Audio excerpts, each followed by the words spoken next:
এই যে আমার ব্যস্ত বাগিস মেয়ে কি করছে দেখো, সারাক্ষণই এইসব করে। ওই যে কোথাও বোধহয় কিছু ঢুকে আছে, ইঁদুর বা আরশোলা বা টিকটিকি বা কিছু একটা, বা মাকড়সা, ভগবানই জানে কি আছে ওইখানে। ওইটাকে বার করার জন্য কি করছে দেখো।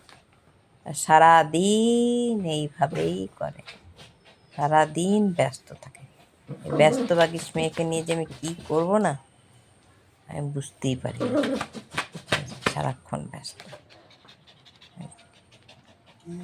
এই যে আমার ব্যস্ত বাগিস মেয়ে মিফি, এই যে দেখছো, সারাক্ষণ খুঁচে খুঁচে বার করবে ওই ফুড়ি, খুঁচে খুঁচে বার করবে। দেখো সারাক্ষণ লেগে আছে। ওখানে কি আছে তোর? ওই ফাঁকার মধ্যে কি আছে তুমি বলো? ওই নিচে ওইটুকু ফাঁকা, ওইখান থেকে কি বার করবে ভগবান জানে।